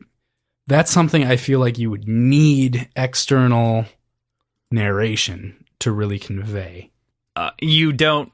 No, so I think this is the sort of line between like adaptation and like you lend the strength to the medium, right? So how would you portray this? So instead of doing narration, you would show him looking through the telescope, and you would have Exeter there and have Exeter ask what he was doing, and sort of implying that maybe this is the closest thing to out of character for this character to be doing. Or you have a scene in the cellar and have him explain that he saw the things that were going on, and you would expose it through dialogue instead. That's the trick for the most part in a lot of ways for adaptation, is you expose facts through either dialogue, through shifting things entirely away from like focusing on how the ship is getting all the stuff around. Instead you have maybe him stumble upon a different detail entirely. There are just components like that where, that what I would do is I would shift it to him having the conversation with Gilrastes in the basement and say that he noticed it, and that he is able to then, in that conversation with Gilrastes, recount all of the math and count all the weights and say all of the things, and maybe Gilrastes applauds him and says that his mind hasn't dulled since he knew him last. It's things like that that you would do. You're right. It'd have to be an additional scene where he's talking about all the information that he found, and then kind of a flashback sort of style from a not different point of view, but different, just kind of flashback with the overlay of what he's talking about. I can see it in my head now. I can see it in my head, and I don't know how to explain it. So that isn't helpful. Sure. Anyway, we should probably continue. Yeah. I love the connotation that's kind of added to the conversation, of course, once we are actually able to start to think about the way that Lysander is breaking down the plan, right? Which we've kind of talked about a little bit, and the way that he's kind of hiding the math behind the notebooks, and kind of this interesting sort of juxtaposition of, okay, I'm faking one thing, but I'm actually doing another, while he's being monitored constantly for this whole thing. But it sort of just portrays his genius, right? And so, as we were saying, even in adaptation, what you do is you just have to portray the genius in a different way. So he's incredible. The amount of information that he's able to take in is absolutely incredible. And we know that he's a gifted, crazily gifted child from early on in... Is it Morningstar that we're introduced to him, or are we introduced to him in Iron Gold? Or not Iron Gold, Golden Sun. Lysander is in Golden Sun originally. He is in Golden Sun. Yeah, he's abducted at the gala. Okay. We know he's kind of a wonderkind of sorts. Mm-hmm. But this is insane. The amount of information that he's able to take in. This is crazy. It's super cool. Super cool to see him take it down. Crazy. Yeah, I mean, he is a wonderkind. He is a genius. He's in some ways a tortured genius, which is maybe a weird stereotype to place on Lysander, but I really, really kind of enjoy the extent of the character that we start to see explored further and further and further as we've continued forward. So I couldn't agree with you more. Mm-hmm. The trick of the wine and the wine cellar is a fantastic one for Gilrastes, and they share a moment of celebration as Lysander has survived and returned from the grave. The sort of cheap Thessalonican wine that was up top that he spits out and reviles. He then, returns to the basement. He's like, we should share champagne and share a glass because, returning from the dead, it's fantastic. And it's kind of nice to see Gilrastes kind of warm up in this way. Afterwards, Gilrastes says something interesting after blaming Nero, Cassius, and Roque for the current situation of the society's downfall. Frankly, your ranks are replete with idiots. So many, in fact, one might suspect if they were a little poorer, a little more victimized, a little more burdened with trial, they might have had the common sense to band together instead of sniping each other in an operatic game of emotional suicide chess. And I think that is such a brilliant way to put this book series as a whole. It is a fantastic quote from this character as well, this sort of artist of whom I imagine to be sort of, in a way, a interesting Mickey replacement in a way. Yeah. Where like Mickey used to occupy, he occupies a very similar space in the story right now. So narratively, not so much. Yes. Yeah. Narratively. Yeah. Correct. Yeah, exactly. I feel like I just have to bring it up because you said his name several times. Would you say that the audiobooks are an authority on pronunciation within this book? So are you going to go with the Cassius? Because two of the narrators pronounce it differently. Okay. No, I'm going with Gilrastes. It probably depends on the narrator even. The Lysander narrator. What's he say? Gilrastes. Gilrastes. Okay. I just found that funny. That is, we were debating that like a week ago. We were exactly debating that. Yeah. And I finally paid attention to how he actually pronounced it. I guess Gilrastes might have you've got two consonants in the way, yeah, so it's not a long sound. No, yeah. The only way it'd be a raw is if you either added a second A or if you put an H in there, so it is Gilrastes.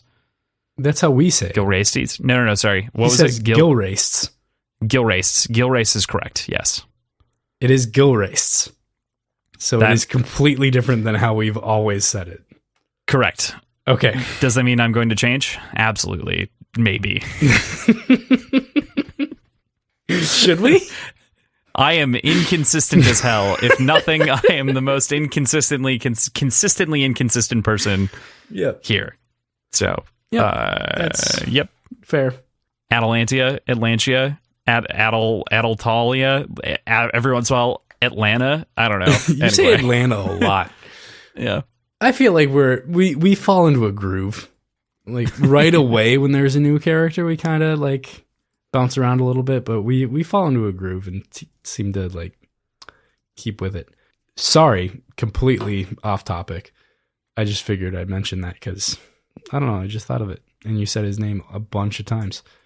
There's a little bit of a conversation on how Gilrastes came to be working for Darrow a little bit. And one of the main points that he brings up is after the Rising, a lot of the gold seemed to kind of double down on their cruelty, I guess. What's the quote? I can't remember the quote exactly. Where is that at? Shit. Because I feel like it's a really good quote. Like the gold seemed to feel like it was their fault for being more lax that this happened. So they doubled down on their cruelty towards the low colors. Gold became cruel after the fall, beyond cruel, as if it were their laxity that led to rebellion. Darrow's right in some things, the metal miners here barely live past 30, and the slaves, they actually call them that now, not contractors or pioneers, slaves. I just didn't realize the price my planet, my home would have to pay for my spasm of hope. Yeah, exactly. That's the quote I'm thinking of. God, it's interesting. And it makes total sense that somebody that's even not necessarily for the Rising would see that response and be like, all right, fuck them. I'll work for these guys. Because that's not cool. That's not what this was all about. That's not why this came to be. This came to be because you were too cruel. Yeah. And they also don't realize the sort of restrictions that they place on them in the first place that led to this. I don't know. There's a number of issues with Gilrastes that I find fascinating and sort of contradictions and positives, but in general, he seems to be more pro-rising than pro-society, but he also likes Lysander enough to stand with him, so that makes it kind of an interesting thing. You know, like Gilrastes doesn't strictly support Lysander in his conquest and thinks that his goal of like supporting Atalantia is going to be a bad one in the end, and you know, she would lead to a much, much worse life for a lot of colors, all while he kind of continues to support Darrow as the good guy. I don't know. But then, you know, he goes and fucks it up by playing against, you know, by Lysander playing it against his ego, being like, well, you know, there's some stuff here. Mm-hmm. So I don't know. What'd you read into that? I kind of read it as the two-party system in a way. And Gilrastes is choosing what he sees to be the lesser of two evils. And Lysander comes in with a third-party option. That's kind of the vibe I got off of all this. Gilrastes was inherently against what Atalantia was doing, and Darrow was doing the exact opposite. But he didn't necessarily disagree with the original core tenets of the society that was built up. And Lysander is presenting more of those themes. So it's a pretty, not easy, but an easier way to sway him into an allegiance with Lysander, approaching it from that direction. Does that make sense? Mm-hmm. I can definitely see that.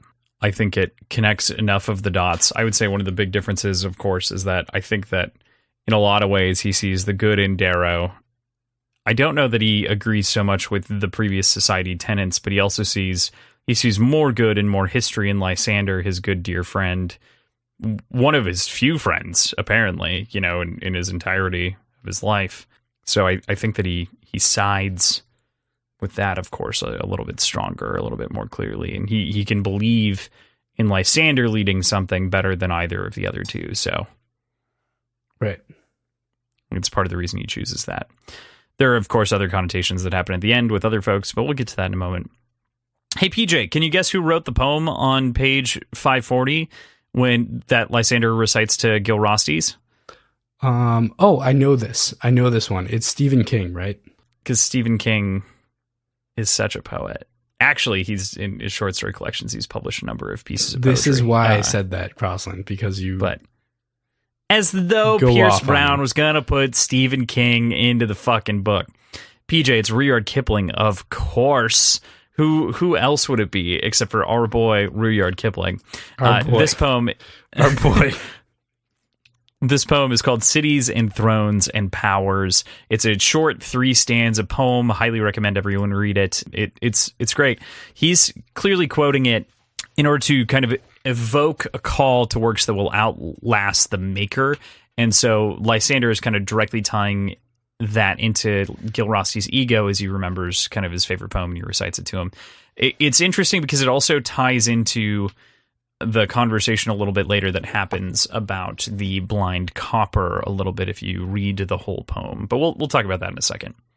Mm-hmm. More curious, of course, is that this was a commission for a city in space for Quicksilver. And there's a lot of questions left here. Do you have any thoughts on the Oculus and kind of what it is? So from the initial commission, the intention was to create it for, quote, a child who had never seen anything else. And Gilrastes seems to think that's metaphorical. And I don't think it is. Coming from Quicksilver, before the Rising... I'm assuming that means before the fall of the society, right? Is that how that would be interpreted? Yeah, I'd think so. Like the actual point where the society fell would be considered the Rising in this context. Yeah. So Mustang's already pregnant at this point. So I think that the Oculus is intended for packs to grow up on. If they don't succeed in their plan, their goals to overthrow the society, the Oculus would be a place for packs to grow and be raised without having to worry so much about the society and the war that would be going on between Darrow and Octavia. It'd be a safe haven. So that's my thought. My initial thought based on that description of for a child who has never seen anything else. Yeah. And I mean, I think that makes a lot of sense. It reminds me kind of, in a way, of Aristotle's cave, right? Which is that emerging into something that you don't know or understand if you know, and that feels like a very Quicksilver thing for him to draw upon, right? Where you don't understand anything else. And so this is what you love, what you enjoy. And it kind of functions as a reset, a removal from the current game status quo life existence. And I think that's an interesting concept for someone like Quick to consider. Right. So yeah, definitely. So we obviously talked about the Rudyard poem a little bit earlier, but I think that it's important that we talk about the parable of the blind copper, because it does actually lend Gilrastes a bigger picture of his life and its connection to the daffodil that's mentioned in the full poem. That of like the fact that life kind of fades and dies around the things that survive and pass it by, but that it's important to consider that there was life there in the first place in order for it to even matter that the works outlive the maker. So the blind copper in a way serves as a beautiful, I think even maybe better, more explicit rendition of the poem, and sort of the poetic combination of the two is fantastic. What did you think? I love the story. I think what I love most is its greater application to all of art, basically. Essentially shows or talks about how art is meant to be consumed or enjoyed or surrounded or experienced, and that there needs to be people around it in order for it to matter at all. I don't know. I thought it was I thought it was a beautiful sort of breakdown of what it meant, what art means. You know, I think I mentioned this joke a long time ago. I want to say it was like back in Morningstar Golden Sun or something like that, but there is a joke that Mike Kaplan has where he's like, you know, what's comedy if no one laughs? Tragedy. Like if no one's there to like remark, is it really art? You know, and comedy is often criticized as one of the few things that, you know, is it even art? You can question it. But it truly, like, I think all art without people to scrutinize it is potentially not art. So it's the more hands it's in, the better off it is. The more people that are around to see it, the better off it is, versus having it, you know, contained or having no one alive to see it. I totally agree. The chapter ends with Gilrastes placing his trust in Lysander to help save the people of the city, and Exeter and the other colors bowing to the heir of Cellinius. And damn, what a turn the table has taken. Yeah, I don't know if it's that much of a turn. Like, it's a little bit, but clearly Gilrastes was conflicted about Darrow and his recent actions. He wasn't and still isn't for Atalantia, but he does trust Lysander. Took a little bit of sort of pushing from Lysander's part, but with Exeter and the other colors, all coming in and bowing to him and like pledging their allegiance to him, that was all done outside of Gilrastes. Sorry, we're saying Gilrastes now, aren't we? It's fine. No, we're saying it correctly. Gilrastes. I'm assuming they would have done that either way, especially for the fact that they ignored Gilrastes when he says to stay out. They come in anyway and kneel to him. So, I don't know. There's a turn, to be sure, but I don't think it's a big one. Yeah, it's... I think that the big turn is sort of the low colors respecting Lysander and the heir of Cellinius and choosing that path, more or less. Like we've seen a couple of different examples, but that's really kind of my turntables here we have more people worshiping at the throne of the Seleniuses, and damn, there are people who can't break that mental block of the repression of the society. Yeah. Here we are. Didn't assume that they would be here. I think you're right. Cool. With that, we move into chapter 65, Lyria, Ulysses. Ulysses is how I would say it, but... Ulysses, yeah. Ulysses is proper. Ulysses is correct. Ulysses? It's... Hermie one?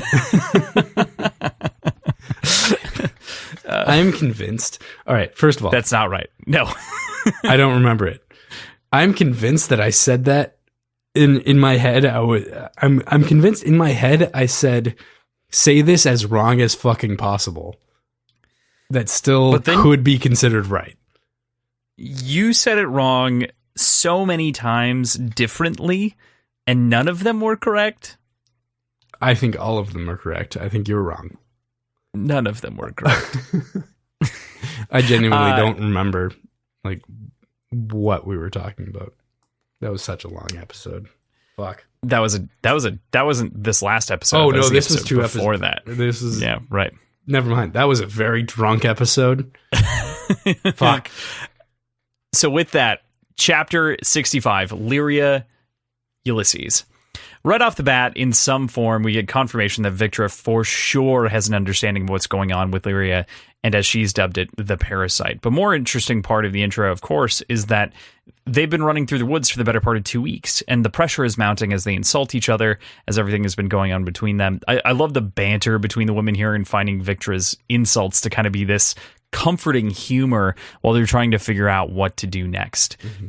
She's talking about Volga when she says she means you look like an electrocuted rock monster, and I just get this sense of British snark off the whole thing. It's just fantastic. Yeah. But there's clearly an affection here between the group of them as they lay out their plans to call Victra's house troops. Mm-hmm.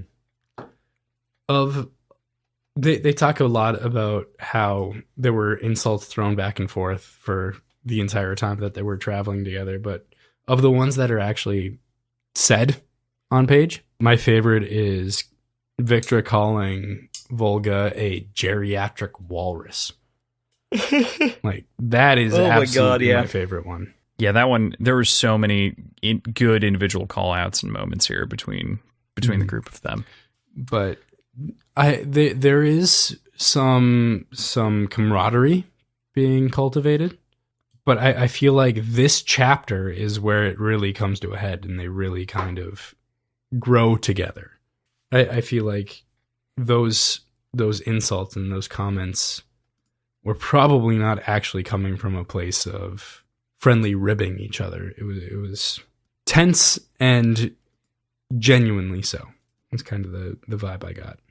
Yeah, I mean, definitely tense. There's definitely a lot of kind of like you said, camaraderie is definitely the right word. They're growing closer, but it's not perfect, of course. There's still some stress inside of the relationships. Mm-hmm. Exactly. Yeah. And they come upon a quaint house and a family down in the village after Victra's water breaks, which we find out later that she's been holding in for a long time and just can't hold it anymore. Right. And move in temporarily with Cormac O. Vadros, as well as Allred and Brea. Victra quickly makes her way back to a room after demanding strong liquor and says she'll give birth standing.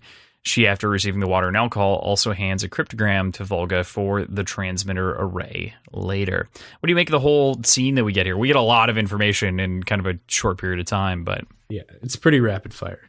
But as far as Cormac goes, who is kind of the most important part of this whole thing, I didn't trust him off the bat. In hindsight, that's for good reason, but my first experience reading this, I did not trust him in the slightest from the beginning. He was too accepting and too calm about this entire thing. We know Reds are very kind of spitfirey and for the most part are either just kind of dickheads or they're kind of grovelly towards Golds. And he was just right in the middle, and that didn't make sense for a Red. For some reason, it was just super off-putting for me. So, off the bat, I was so goddamn suspicious of him the entire time. And it turns out me being suspicious didn't save anybody. But, there's that. Yeah, I definitely wouldn't trust the man, especially with a name like Cormac. Like, who the fuck trusts anyone with a name like Cormac? The only Cormac I know is McCarthy, and he's damaged me via so many different books that I don't know how to explain properly. Yeah, he's still alive. How old is he? I don't know that answer. I would bet he's got to be in his 60s. Holy shit, he's older than that. He's 88. Yeah, I was gonna say he's got to be close to 100. I guess he's closer to 100 than 60, but he wrote The Road, I guess, when he was 70-ish, so almost. So wow, yeah. That really is that recent? Oh yeah, yeah. Because that was I feel like that was regarded as a classic when we were in high school. 2006, yeah, it was an instant classic. Wow, I did not realize that. Cormac McCarthy is one of the most well-regarded writers of all time. He's a fucking, what is he? What do they call those scholars? Rhodes? No, sorry. It's a MacArthur Fellowship. So he literally is just paid for by a fellow. His life is basically just paid for. $500,000 for 10 years or something like that, or 5 years. So in addition to whatever you do is just yours, they just pay for you to live for a period, so you can continue the work that you're doing. Anyway, I really love the confrontation that happens between Victra and Lyria as she's standing against the wall about kind of the difference between the births and the cultures of the colors. It's excellent to see her stand up for herself in, a context as she's staring down this gold that's standing up and giving birth, and to push to offer help. And also fascinating to compare the two cultures, of course. To me, Gold's always doing this by themselves is just very, very wow. It's fucking border crazy. Quality control, man. It's fucking crazy. The fact that Lyria stood up for herself a little bit and really spoke up and was actually able to a certain extent, change Victra's mind on the requirement that she set forward for Lyria, that she would have to be absent for the birth.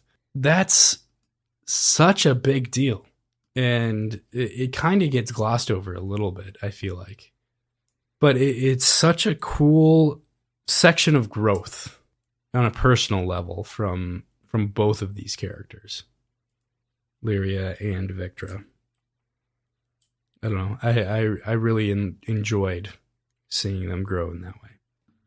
I did too. I really enjoyed the conversation that they have surrounding kind of Lyria's sister and the birth and cutting the umbilical cord and sort of the symbology there, the symbolism there between the two of them, and why wouldn't she do it? Why wouldn't she do it? And it's well, it wasn't about that. It's about the sort of group culture. It's about working together, not about the individual.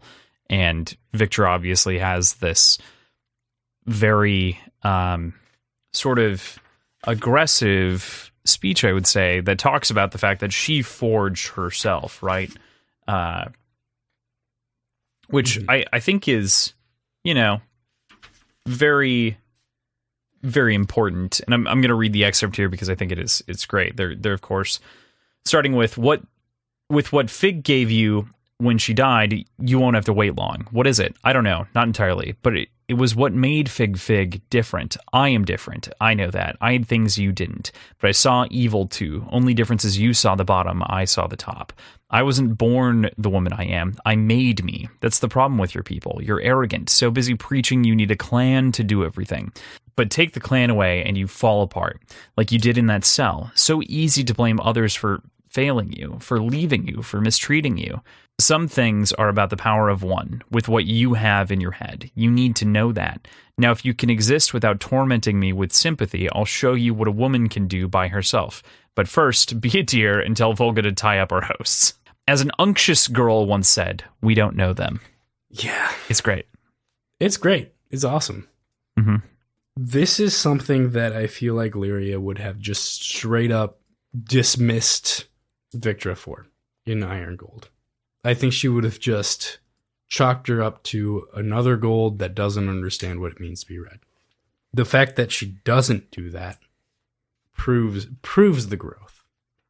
Proves how much she's progressed, I felt like it was really cool to see. Yeah. All of this entire chapter, I feel like there's a ton of Lyria growth that we just kind of see if we're paying attention. It felt like it was really cool. Yeah, I definitely agree with you. I feel like Lyria has only grown in massive ways inside the story.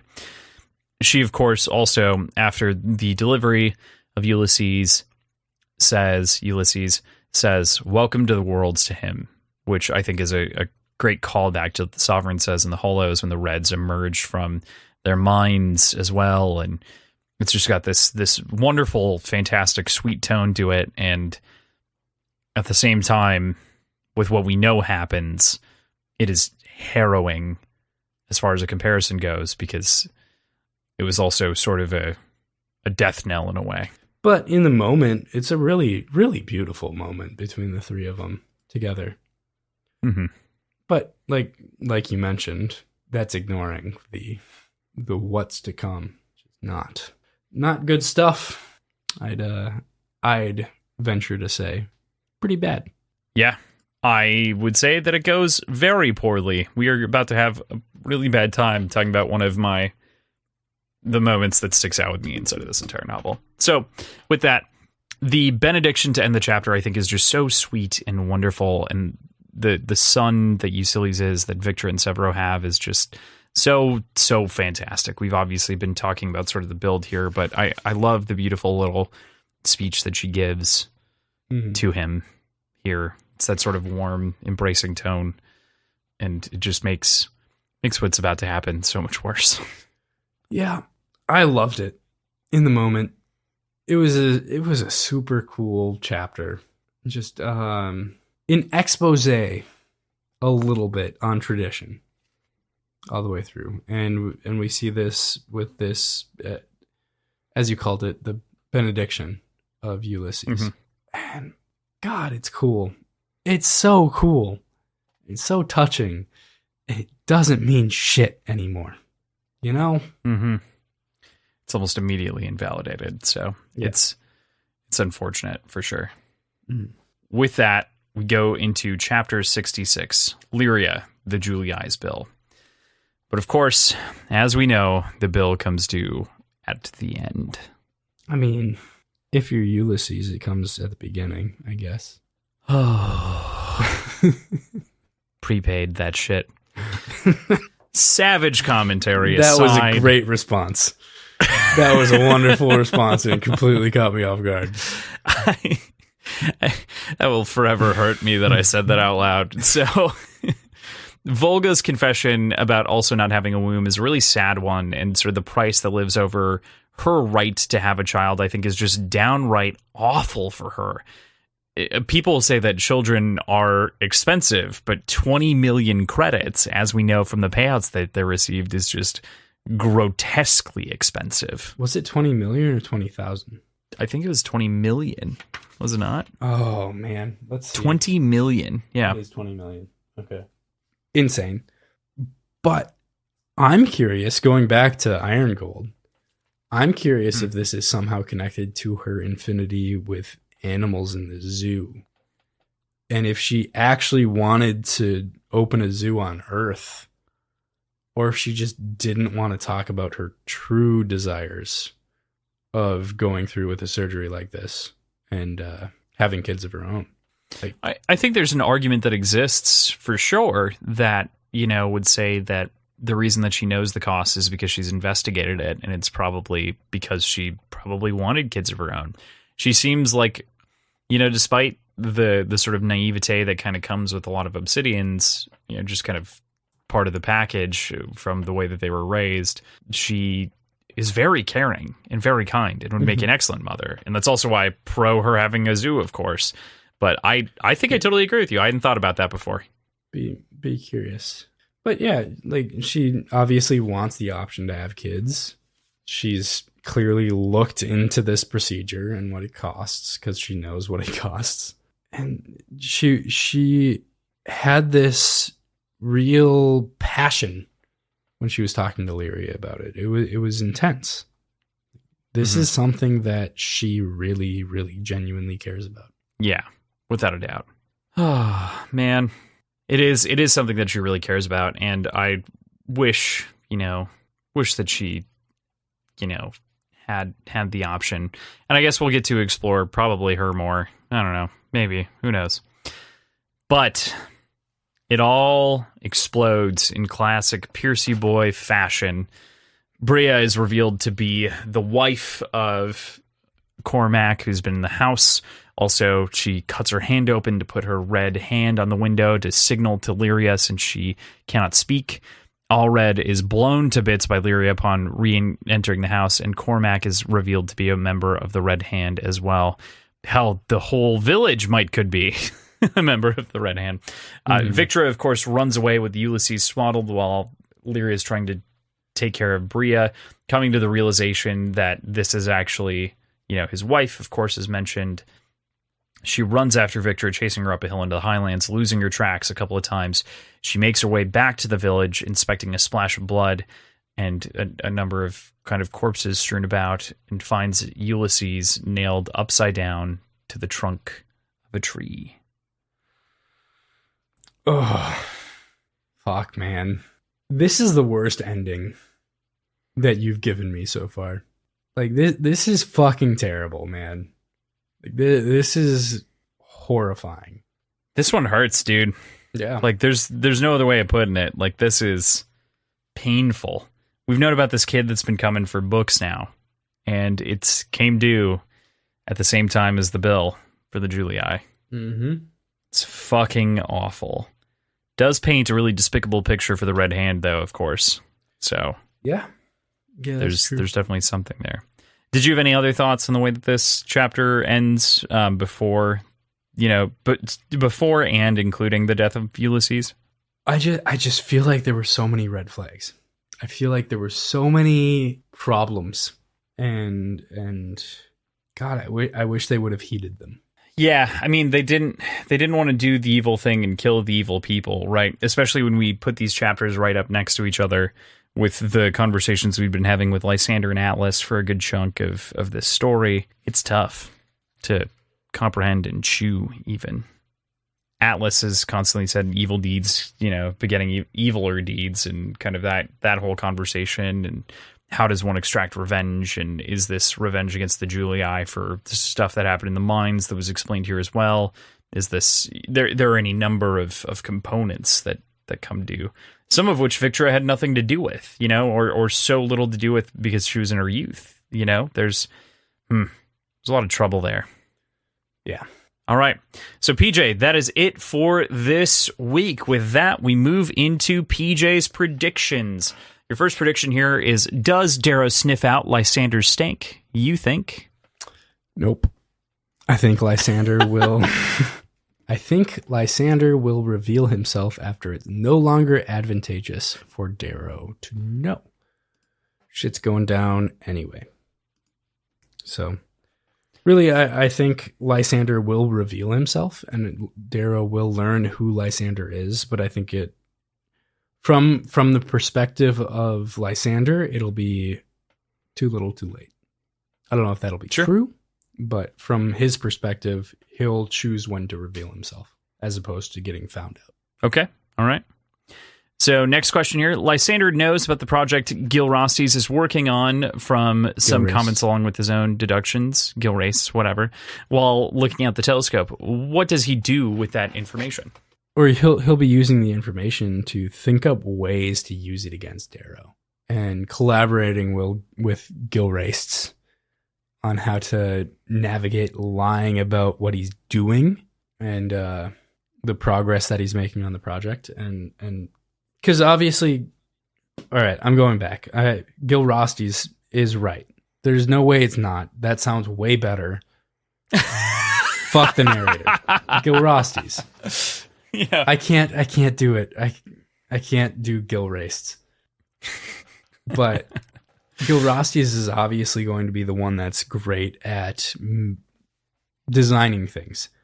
But Lysander will be able to kind of help in more of the social aspects of things and how to manipulate everybody into not understanding what Gilrastes is actually doing with it in a way that kind of pulls out the rug from under them. That's my assumption. That's a convoluted, long-winded answer, but can you understand where I'm coming from with it? Yeah, I totally, I totally see where you're coming from with it. Okay, cool.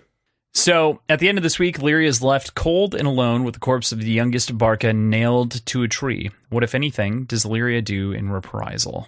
I think, first and foremost, she's going to try to think of what a gold funeral tradition would be. And I don't think she'll be able to think of one. So she'll give the child a funeral from her own traditions. Sort of a red funeral. Maybe not exactly, but inspired by it. Because that's better than leaving it nailed up to the tree. And from there, I think she'll go try to find Volga. And then, assuming she does find Volga, the two of them will do what they can to go after Victra. Okay. All right. So with that, we would generally move on to our question of the week. Because of the week that we are having, we are actually repeating the same question that we offered last week. So we'll be gathering these answers. So get them in as soon as you can to us via Discord, Instagram, Twitter, email, whichever way, of course. Mm-hmm. So for next week, what is your favorite escape that someone has made? We discussed last week, like Indiana Jones, fucking Ripley from the Aliens movies blasting away at the end. You know, what's your favorite escape? Yes. And I mean, it doesn't have to be fiction. It can be historical as well. Whatever tickles your fancy. We are not letting that come to a head this week because we are recording this before last week's episode actually goes live. So, a little behind the scenes for you there. Out of necessity. So, with that, next week you'll be reading chapters 67 through 71. This is, I think, the shortest section we've ever read, somewhere in the realm of like 38 pages. 36. Is it? Yep. 36 pages. This is the shortest section we've ever read, ever, by a lot. Mm-hmm. So, it's going to be a quick one, but it'll be important. So get those answers in, and we've got a lot to talk about. So that's where we'll leave you for the week. Thank you, as always, Tim and Andrew, our producers, for keeping everything going for us. Check out the links in the show notes. You can find our schedule, our Patreon, our previous episodes, our websites, our socials, all in one very convenient location. Yeah, make sure to check those out. Of course, on our Instagram this month, we actually have a giveaway going on for a little goblin from PB Doodles. Give that a check. All you have to do is tag a friend, leave a comment. It's great. It's easy. That's it. That's all. Get your entry in. You can also enter just simply by being a member of our Patreon. Either works for us. We've got a ton of back catalog content that you might be interested in, including conversations with PJ, where PJ leads a show about movies, one where I talk with our editor Andrew about music, and another where Tim and I explore random, interesting, speculative topics to us. So thank you so much for the support. It really means the world to us. We're stoked, of course. Can't wait to talk to you next week about Dark Age. Yes. It'll be wonderful.